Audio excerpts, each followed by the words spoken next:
Hi my V three ads நண்பர்களே, இப்போ நம்ம என்ன பார்க்க போகிறோம்னா, மை வி த்ரீ ஆட்ஸில் ஓஎம்மாக இருக்கிறவங்க செல்ஃப் டிக்ளரேஷன் ஃபார்ம் எப்படி ஃபில் பண்ணுறதுன்னு பார்க்க போகிறோம். ஸோ நீங்கள் லாகின் பண்ணிட்டு இப்படி பார்த்தீங்கன்னா 3வது ஆப்ஷனே இருக்கும், செல்ஃப் டிக்ளரேஷன் ஃபார்ம். அதை ஓப்பன் பண்ணிங்கன்னா ஃபஸ்ட்டு உங்கள் மொபைல் நம்பர் போடுங்க, கரெக்டான மொபைல் நம்பர் போடுங்க. ரிஜிஸ்டர் என்ன நம்பர் கொடுத்துருக்கீங்களோ அந்த நம்பர் கொடுங்க. ஸோ 2வது வந்து மேல் ஃபீமேல். ஸோ நீங்கள் மேலே இருந்தால் மேல் கொடுங்க, ஃபீமேல் இருந்தால் ஃபீமேல் கொடுங்க. அடுத்து date of birth. Date of birth பார்த்தீங்கன்னா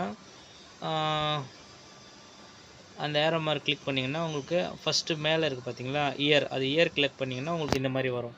இந்த மாதிரி வந்துச்சுன்னா நீங்கள் என்ன இயரோ அந்த இயர் கிளிக் பண்ணிக்கோங்க. அதுக்கப்புறம் பார்த்தீங்கன்னா மந்த்துக்கு வந்து இந்த ஏரோ மார்க் இருக்கிற பாருங்க, இதை யூஸ் பண்ணுங்கள்.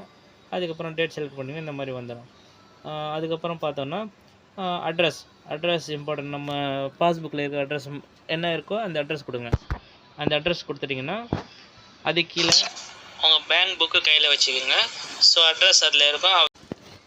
அந்த அட்ரஸ் வந்து பொறுமையாக டைப் பண்ணுங்கள், ஒன்றும் அவசரம் இல்லை. பொறுமையாக பேங்க் புக்கில் எப்படி இருக்கோ அதே மாதிரி நீங்கள் டைப் பண்ணிங்கன்னா கிளியராக வந்துடும். அதுக்கப்புறம் லேண்ட்மார்க் பக்கத்தில் ஸ்கூல் காலேஜ் என்ன இருக்கோ அங்கே பக்கத்தில் அது லேண்ட்மார்க் கொடுத்துருங்க. அதுக்கப்புறம் ஸ்டேட்டு தமிழ்நாடுனா தமிழ்நாடு, ஆந்திரானா ஆந்திரா, கேரளானா கேரளா, பாண்டிச்சேரினா பாண்டிச்சேரி. நீங்கள் எங்கே இருக்கீங்களோ அங்கே உங்கள் ஸ்டேட் செலக்ட் பண்ணிக்கங்க. அப்புறம் சிட்டி என்ன இருக்கோ பக்கத்தில் அந்த சிட்டி செலக்ட் பண்ணிக்கங்க.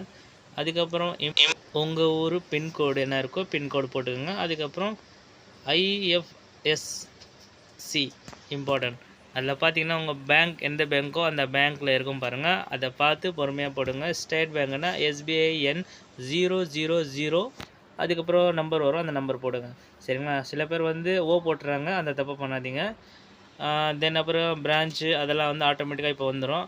ஃபஸ்ட்டு இருக்கும்போது செல்ஃப் டிக்ளரேஷன் ஃபார்மில் அதெல்லாம் வராமல் இருந்துச்சு. இப்போ அப்கிரேட் கொடுத்ததுக்கப்புறம் அதெல்லாம் கொஞ்சம் ஈஸி பண்ணியிருக்காங்க.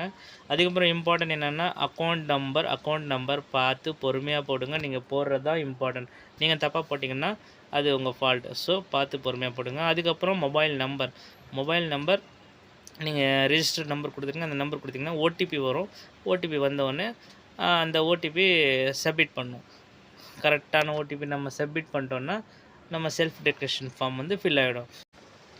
ஓடிபி வந்தவுடனே அந்த ஓடிபி அதில் போடுங்க. ஓடிபி அதில் போட்டவுடனே உங்களுக்கு என்ன ஆகும்னா அங்கே கீழே வந்து டிக்ளேர்னு ஒன்று இருக்கும் பாருங்கள், அந்த சிம்பிள் வந்து ஓடிபி போட்டதுக்கப்புறம் வரும். ஐ டிக்ளேர் அபவ் பொசிஷன் அந்த டிக் பண்ணிங்கன்னா சப்மிட் பண்ணிங்கன்னா உங்களுக்கு சக்ஸஸ்ன்னு மேலே வரும். சக்ஸஸ்ன்னு வந்துச்சுன்னா ஓகே, உங்கள் சக்ஸஸ்